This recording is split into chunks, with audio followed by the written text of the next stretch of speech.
아이고, 예, 분위기 좋습니다. 그죠? 예.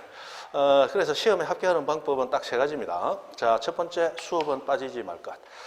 여러분 나중에 공부하시다 보면 분명히 권태기라는 게 옵니다. 아침에 학원까지 오는 시간, 마치고 나서 다시 공부하는 데까지 가시는 시간, 그 시간이 아까워서 학원에 안 가고 집에서 어떻게 동영상으로 이런 생각하시는 분도 계시고 그런 시기가 올 거예요. 그러나 절대적으로 학원에 오시는 게 훨 낫습니다. 여러분 그 현장 감각이라는 것, 여기서 직접 수업 들으시는 거 하고 컴퓨터 모니터에서 동영상 띄워놓고 거기서 나오는 소리 들으면서 듣는 거하고는 사람한테 와닿는 그 반응이 완전히 다릅니다. 그죠? 예전에 제가 학교 다닐 때 음악 선생님이 그런 얘기 하시더라고. 그때만 해도 뭐 가지고 듣는 시절이냐면 빅사운드, 그 카세트 들고 다니면서 테이프로 듣던 시절이에요. 그때 그 오케스트라 공연을 그쪽에서 연결해서 이렇게 듣는 거하고 현장에 가서 직접 듣는 거하고는 20배의 차이가 있는 감동을 느끼게 돼 있다. 최소 20배 차이. 그러니까 현장 감각이 있다는 것하고 현장 감각이 없다는 것하고는 여러분 머릿속에 각인되는 정도의 차이가 분명히 있단 말이에요.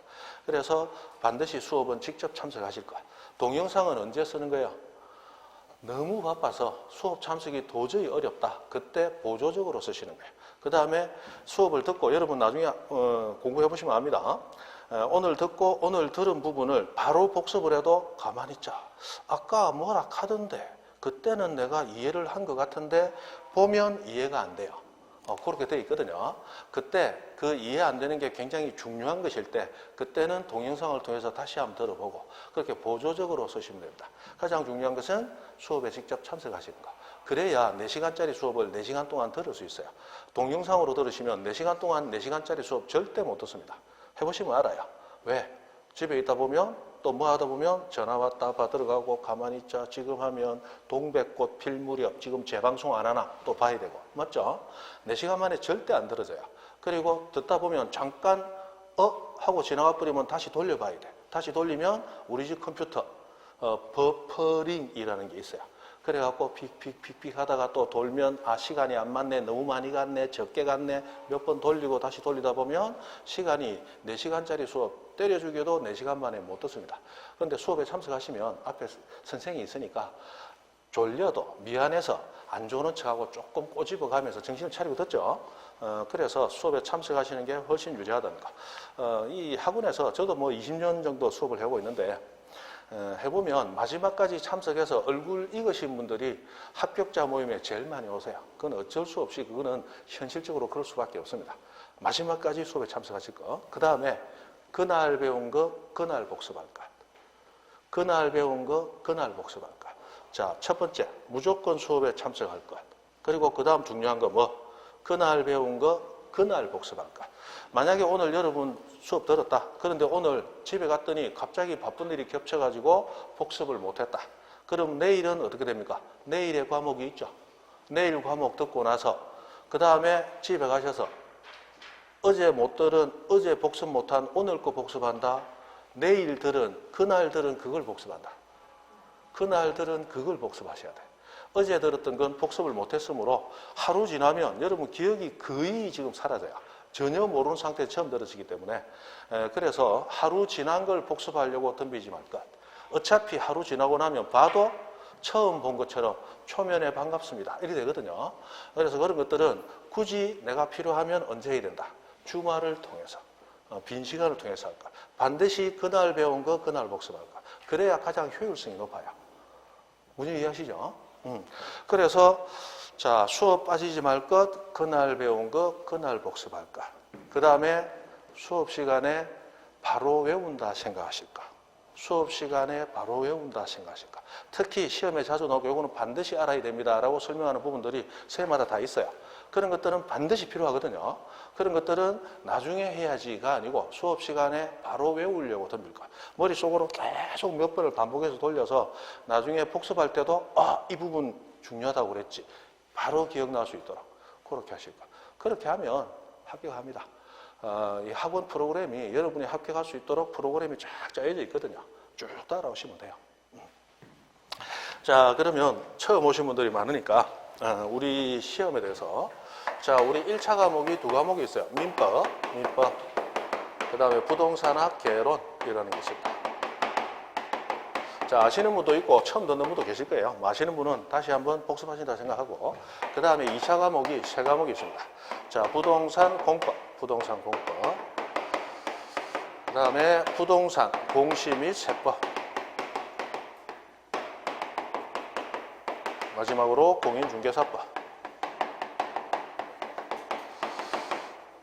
자, 이렇게 있습니다. 이렇게 5과목이 있는데 그 중에 4과목이 전부 법 이렇게 있어요. 법. 자, 법이라고 하는 건 상당히 좀 까다롭습니다. 법에서 쓰는 용어는 여러분들이 일상적으로 쓰는 용어들하고 또 조금 달라요. 그래서 여러분이 처음에 법을 공부하실 때는 뭐부터 공부해야 되느냐? 용어부터.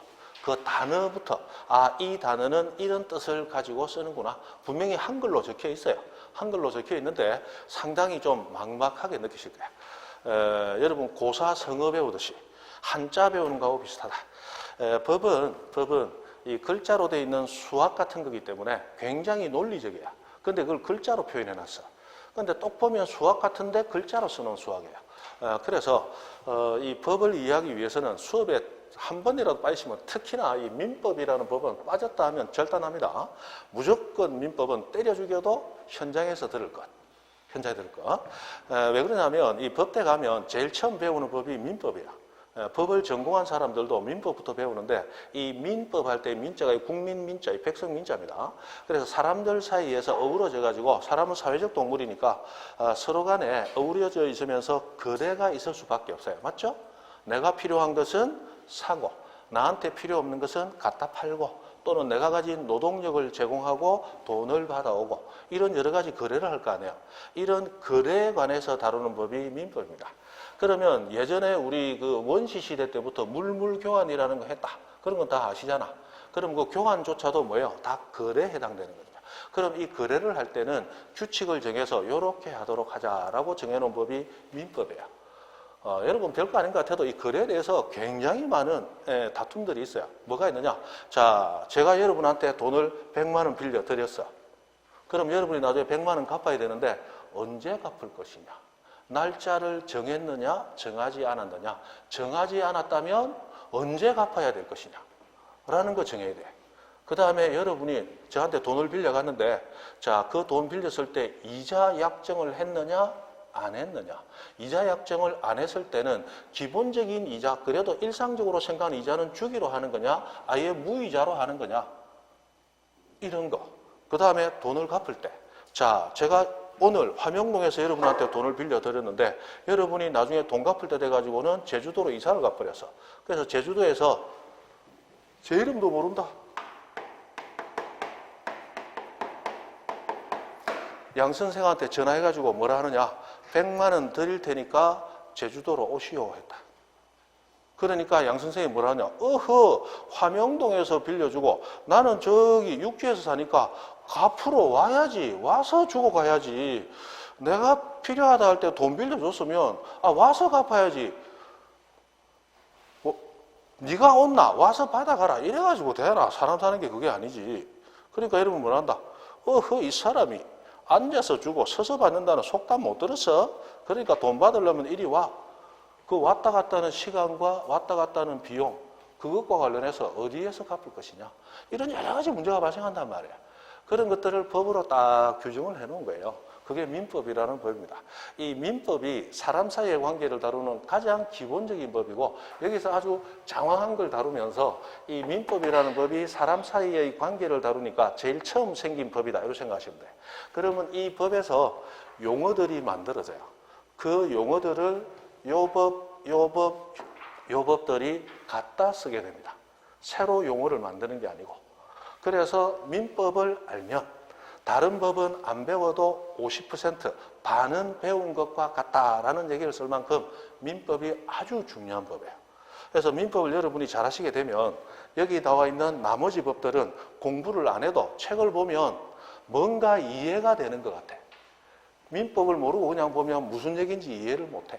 그래서 민법이 보다 더 중요한 법이다. 민법은 절대로 빠지시면 안 돼. 그리고 한 3월 달 정도 내지는 5월 달 정도까지는 민법이 어느 정도 수준에 올라가야 됩니다. 그래야 여러분들이 나중에 이대로 가면 합격하겠구나 라는 안심을 할 수가 있고 5월달 정도가 왔는데도 민법이 아직도 시험 치면 22.5 일이 나오더라. 100점 만점에. 그러면 요거를 이제 포기하게 돼 있는 거예요. 자, 다시 우리 공인중개사 시험은 1차 플러스 2차 이렇게 되어 있지만 사실은 1차와 2차를 같은 날 같이 시험을 칩니다. 1차를 먼저 시험 치고 2차를 같은 날 바로 이어서 조금 쉬었다가 시험을 쳐요. 그런데 1차는 민법도 부동산학 개론도 일단 40점 미만을 맞으면 안 됩니다. 여러분 과락이라는 얘기 들어보셨죠? 과락은 과목 낙제를 줄여서 과락이라고 불러요. 40점을 못 맞으면 그러면 과목 낙제다고 해서 무조건 불합격입니다. 한 과목이라도 이 두 과목 중에 한 과목이라도 40점 미만, 40점 미만은 40점 포함한다, 포함 안 한다? 포함 안 하는 거예요. 그러니까 40점도 안 나왔다. 그러면 점수 따질 필요 없이 무조건 불합격입니다. 그래서 합격하시려면 어떻게 해야 되느냐? 최소 40점, 최소 40점이 나오면서, 최소 40점이 나오면서 이 두 가지를 합친 평균이 몇 점? 60점이 나와야 돼요. 60점. 그러면 1차는 합격입니다. 1차 따로, 2차 따로 채점을 하거든요. 그러면 2차 과목, 세 과목도 최소 몇 점? 40점, 40점, 40점이 나오면서 40점 넘은 과목들하고 평균을 내가지고 몇 점? 60점이 나오면 그러면 2차도 합격이고 요거를 동시에 합격했다. 동차 합격 이렇게 부릅니다. 그런데 올해 시험을 쳤더니 1차는 60점 나와서 합격을 했는데 2차는 해보니까 58.9 나와서 떨어졌다. 그러면 내년에는 1차를 면제를 해줘요. 내년에는 1차를 딱 그 다음 해만. 그 다음에는 뭐만 치면 돼요? 2차만 시험 쳐서 합격을 하면 그러면 자격증이 배부가 됩니다. 그러나 그 다음에 2차 또 떨어지면 처음부터 새로 시작해야 돼요. 처음부터 새로. 딱 한 번만 이 여유를 줍니다. 그건 이제 기득권이라고 부르는데 1차 합격하면 그 다음에는 딱 한 번에 한해서 1차를 면제시켜 줍니다. 그럼 그 다음에 안 치고 그 다음에 치면 어떻게 되나? 무조건 새로 시작해야 됩니다. 딱 한 번만 1차를 면제시켜줘요. 자, 올해 시험 쳤는데 1차는 아깝게 떨어져서 2차는 만점 받아서 무조건 불합격이고 내년에 1, 2차 새로 쳐야 됩니다. 그래서 2차는 1차 합격을 전제로 해서 2차가 의미가 있는 거지 1차에서 합격을 못하면 2차는 전혀 의미가 없다는 거. 그래서 공부하실 때는 어디에 보다 많이 신경을 써야 된다. 1차 과목에 보다 많이 신경을 쓰셔야 돼. 이거 불합격하면 2차는 의미가 없거든요. 그래서 만약 오늘 10시간 복습 시간이 주어져 있다. 그런데 내가 전체적으로 복습을 해야 되겠다. 저 같으면 지금 여러분 처음 시작하시니까 1차 과목에 최소한 8시간, 2차 과목은 한 2시간 정도만 복습을 할 거예요. 일단 1차가 빨리 올라와야 된다는 거. 여름이 왔는데 1차 점수가 아직 안 올라온다. 그러면 그분은 조금 있으면 무슨 얘기를 하느냐? 2차 포기하랍니다. 하고 1차만 하랍니다. 라는 얘기가 저절로 나와요. 그럼 무조건 2년 공부로 넘어가시는 겁니다. 그럼 2년 공부 안 하고 올해 끝내려고 한다. 그러면 뭐가 중요하다? 일단 여름이 오기 전에 1차가 안정적인 점수가 나와줘야 돼요. 나중에 이제 뭐 학원에서 모의고사를 치면서 여러분들 실력을 알 수 있도록 계속적으로 해줍니다.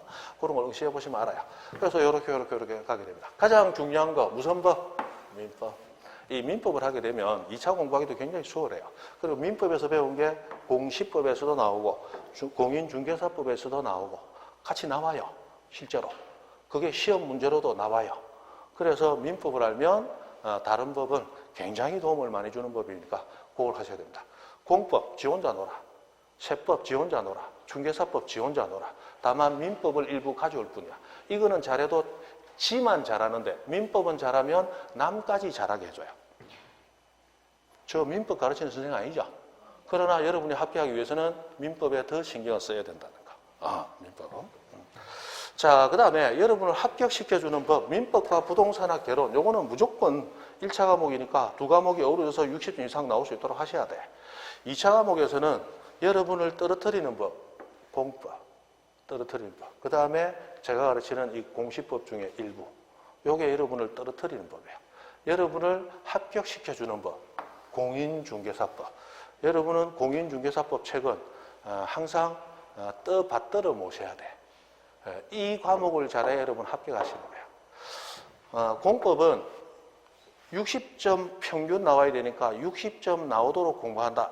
물론 목표는 그렇게 잡으셔야 되는데 실제로는 40점만 넘어가면 돼요. 그러면 만약 40점밖에 안 나왔다. 그러면 60점 나오기 위해서는 20점이 부족하죠. 그 20점을 어디서 만회해야 되느냐? 여기서 만회해야 됩니다. 공인중개사법에서.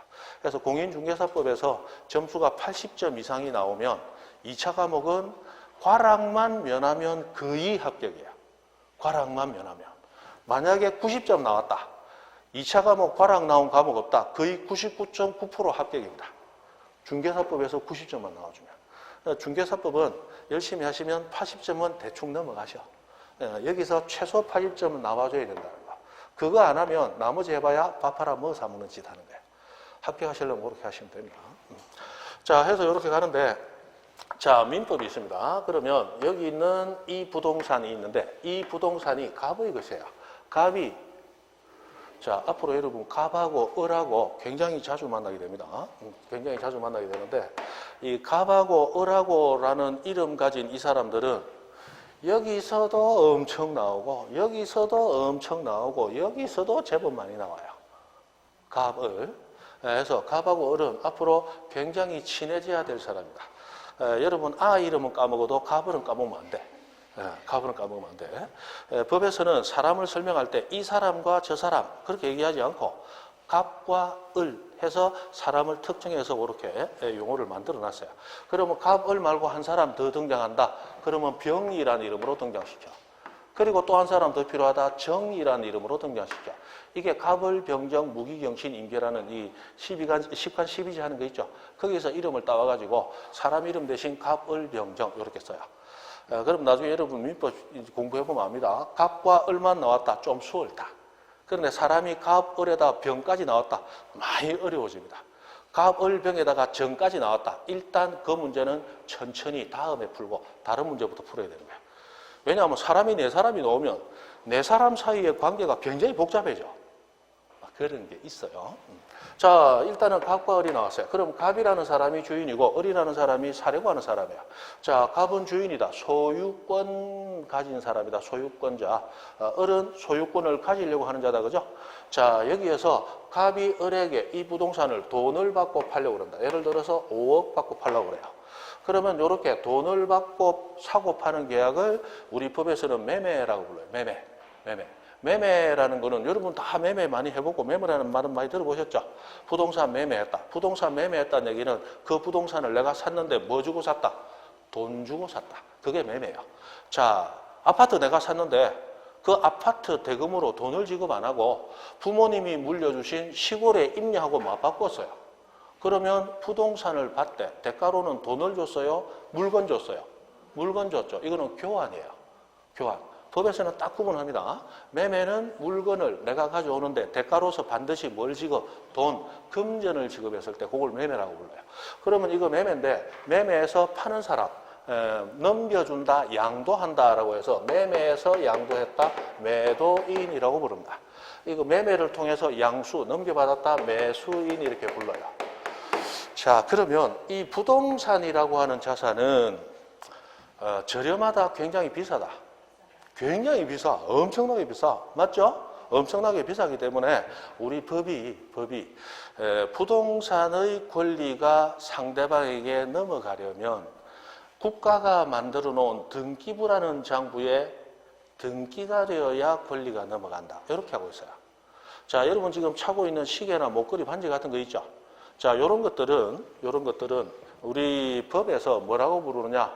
자, 시계나 목걸이나 반지 같은 것은 아침에는 싱크대, 씻을 때는 싱크대 옆에 있다가 외출해서 학원 오니까 지금 학원에 여러분들이 차고 왔죠? 그러면 그 물건들은 자리 이동을 한다, 안 한다? 자리 이동을 하죠. 움직인단 말이에요. 이렇게 움직이는 재산을 동산이라고 부릅니다. 동산. 움직일 동자를 써가지고 움직일 동산 이렇게 부릅니다. 동산. 자, 이 집은 어제 화명동 있다가 오늘 가보니까 금곡동 가 있어요? 어제도 화명동, 오늘도 화명동, 내일도 화명동에 있겠죠? 이런 것들은 움직임이 있어요, 없어요? 움직임이 없죠? 이렇게 움직임이 없는 재산을 안일 부자만 앞에 붙여가지고 움직임이 없다. 부동산이다. 이렇게 불러요. 부동산. 자, 그러면 우리가 보통 눈으로 보는 재산 중에 동산이 고가일까요? 부동산이 고가일까요? 부동산이 엄청 고가예요. 맞죠? 여러분, 우리 대한민국 국민은 살아가면서 부동산 3번 정도 거래하면 인생이 종을 쳐요. 인생이 종친다고. 어릴 때는 부모님 가진 부동산에서 빌부터 살았어. 맞죠?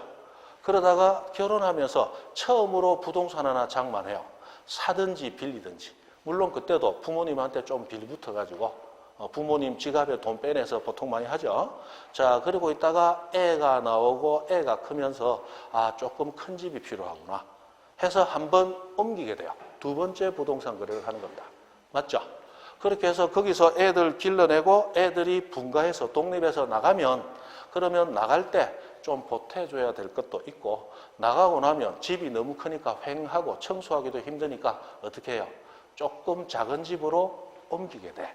그래서 그 차액 가지고 보태도 주고 노후 자금으로도 쓰고 그리고 그 집에서 인생 마감이야. 평균적인 대한민국 국민은 살아가면서 몇 번 정도 부동산 거래한다?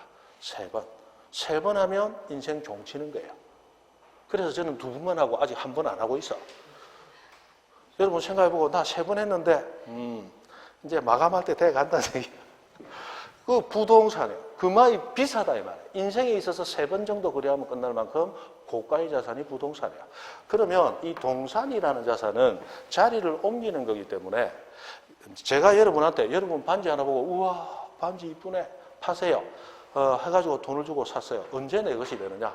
여러분 손가락에 끼어졌던 반지가 자리를 이동해서 내 손가락으로 넘어왔을 때 요거를 법에서는 인도 물건을 넘겨주는 거, 인도. 요걸 조금 어려운 말로 점유의 이전이라고 하는데, 그 민법에서 배우시고.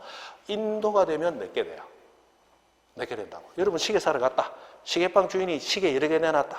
그러면 그 여러 개 시계 중에서 이 시계는 얼마입니까? 10만 원. 그러면 10만 원 줬다. 내 거 됐습니까? 아직 내 거 안 됐어요.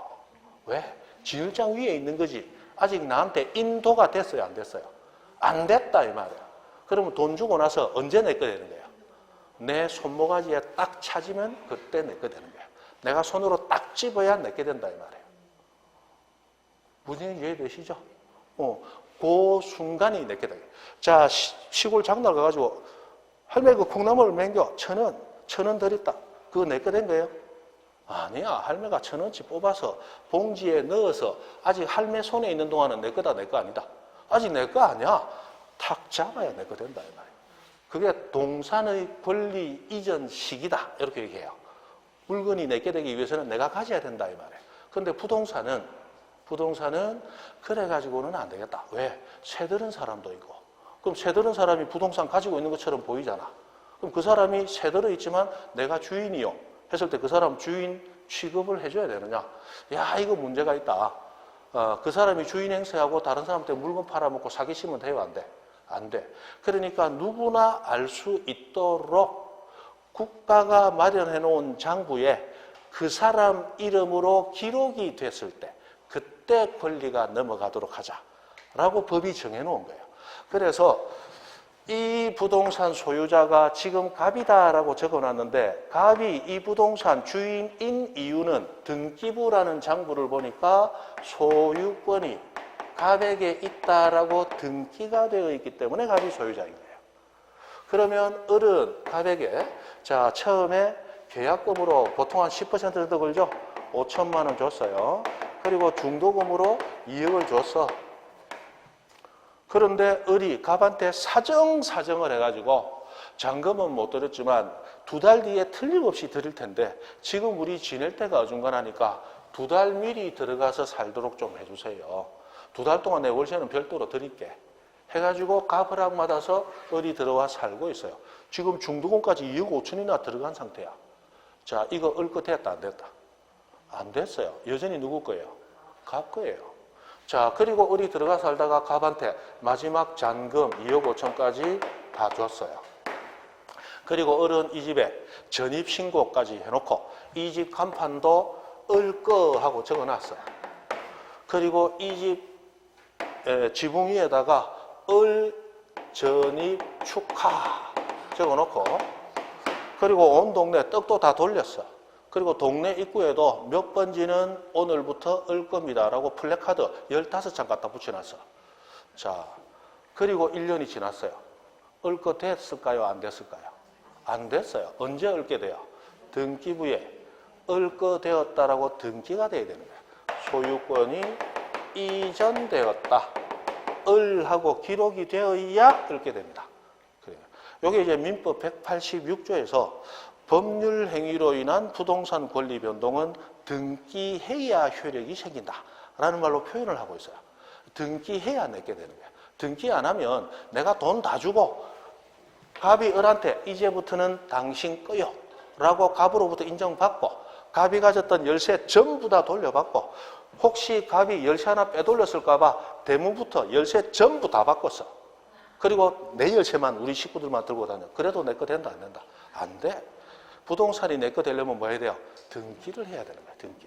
그래서 이 등기를 함으로써 부동산에 대한 권리를 공적으로 표시, 시사, 게시, 그게 부동산에 대한 것을 공적으로 게시, 시사, 가르쳐 준다라고 해서 부동산 공시라고 부르는 거예요. 공시. 이 부동산 공시에 관한 법령은 앞으로 1년 동안 여러분하고 저하고 같이 할 텐데, 자, 여러분 책 한번 펴보십시오. 자, 펴보시면 쭉 넘어가다 보면 부동산 공시 법령하고 나왔는데 한 대장, 5장 넘겨보면 컨텐츠 해가지고 파트 01하고 약간 푸른색 띠는 바탕 있는 부분 찾았습니까? 이렇게 컨텐츠라고 이렇게 나와요. 제일 앞에서부터 한 5장 넘겨보면 나와. 몇 장인지 또 세봐야 됩니다. 공부해라, 공부해라. 그건 죽어도 말 잘 안 들으면서 몇 장 넘겨보라. 그건 또 확실히 해요. 하나, 둘, 셋, 넷, 다섯, 여섯, 7장째 제끼면 그 페이지가 나와요. 제일 앞에 표지 빼고. 나왔죠?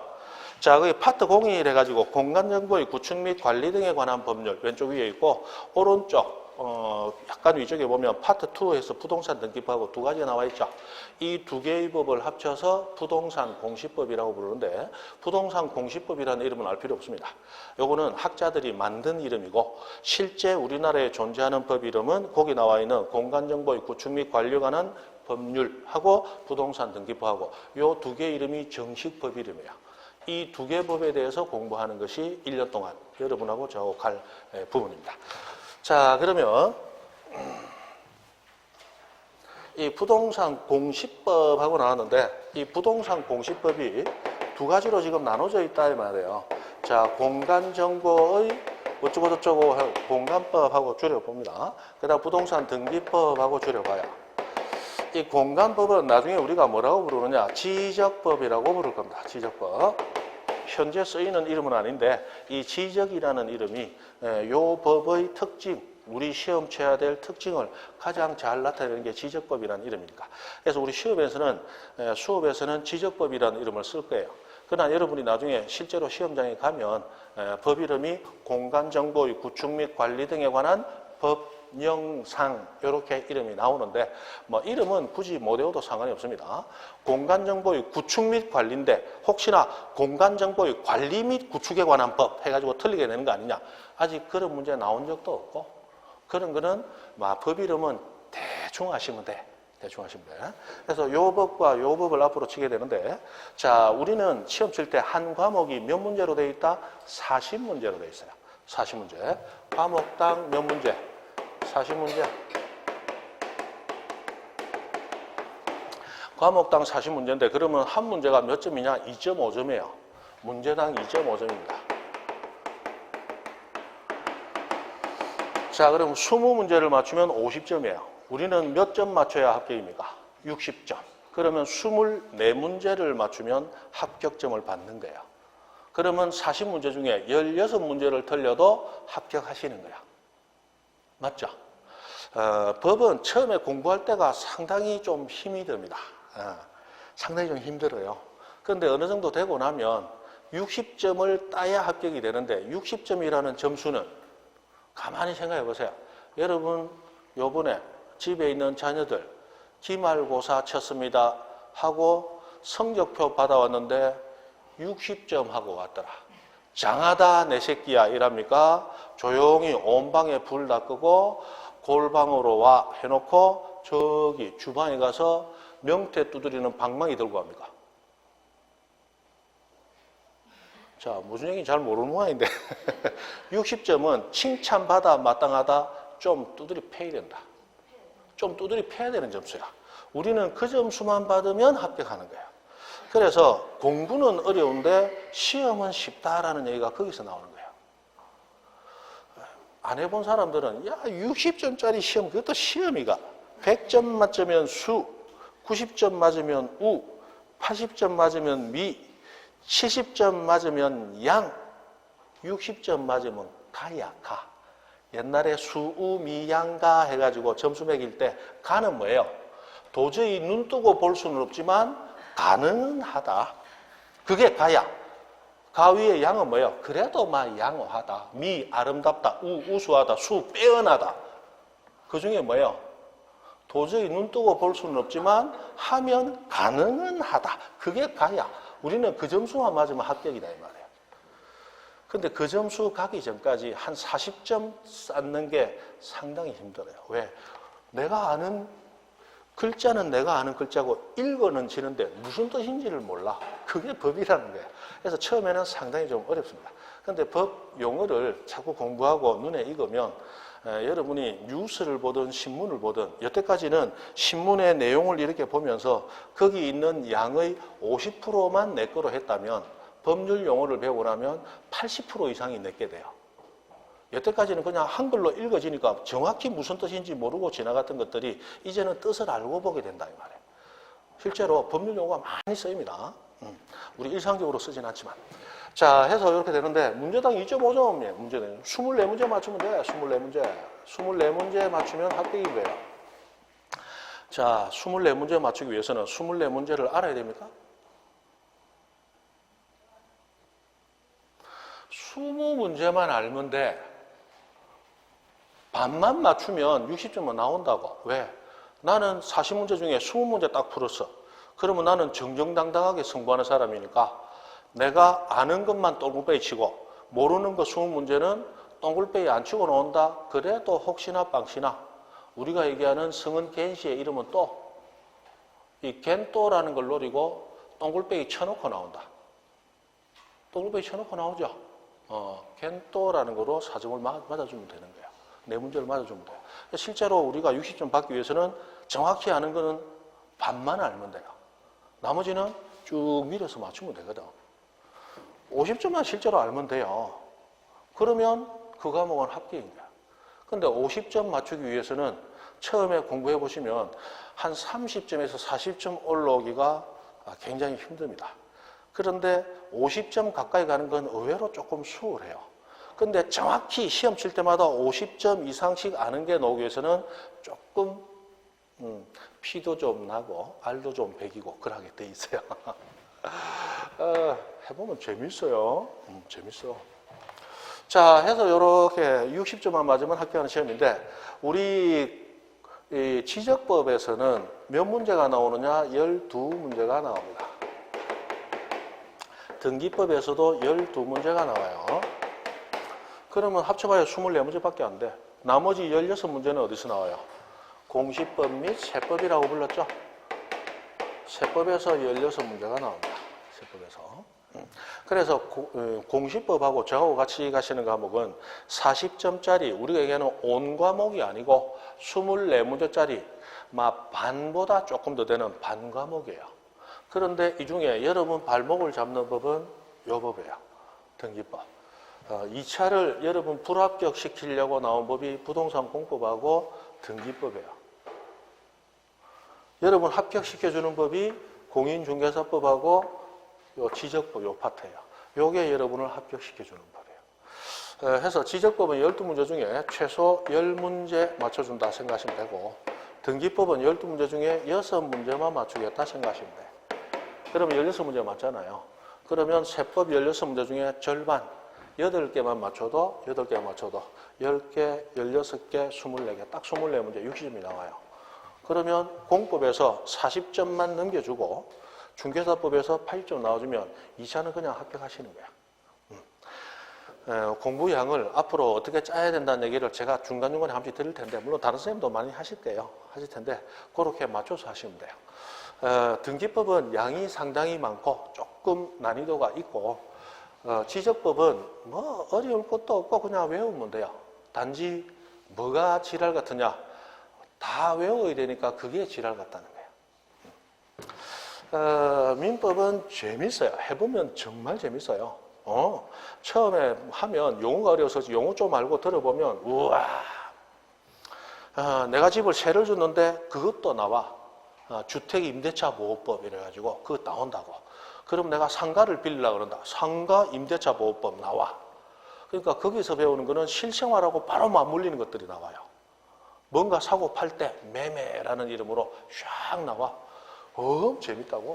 나중에 가면 민법은 처음에는 막 어렵다고 책 집어던지다가 나중에는 막 잘 때도 끌어안고 자고 이래. 민법책은. 공시법책은 마지막까지도 발로 막 차는 거야. 발로 막 찬다고. 공법 이거는 못 뜯어먹어서 아니지 뭐. 그죠? 그래 됩니다. 아이고, 표정을 푸시고 편안하게 하시면 돼요.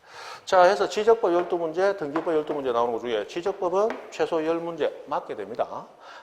처음에 혼자 공부하시면 무슨 얘기인지 모르지만 같이 공부를 하다 보면 별거 없구나 하고 외우기만 하면 이거 10문제는 기본으로 나와요. 10문제 나와요. 등기법도 12문제 중에 6문제만 맞추면 된다고 하는데 합격하시는 분들 불러놓고 얘기해보면 대부분 한 9문제 내외에서 다 맞추고 와. 공부만 하면 다 나와요. 근데 등기법은 욕심을 내지 말고 반만 맞추자 하고 해서 양을 좀 줄여서 공부하는 거. 제가 그렇게 만들어 드릴게요. 해서 뭐 이렇게 가면 되는데 그 중에 우리는 뭐부터 배우느냐? 지적법부터 배웁니다. 거기 나오는 공간정보의 구축 및 관리 등에 관한 법률 하고 나왔죠. 자, 이 법이 앞에 나오기도 할 뿐더러 이 법부터 공부를 합니다. 그러면 솔 넘겨보시면 자, 10페이지 가보세요. 10페이지. 자, 총칙 해가지고 지적의 정의하는 것부터 이거부터 해서 이제 배우게 됩니다. 자, 언제 배우게 됩니까? 10분간 쉬었다가. 우리는 50분 수업하면 10분을 쉰다. 맞죠? 50분 수업하면 10분 쉰다. 50분 수업은 아닌데 앞에 우리 원장님 얘기 듣는다고 힘들었죠? 10분 쉽니다. 10분 쉬었다.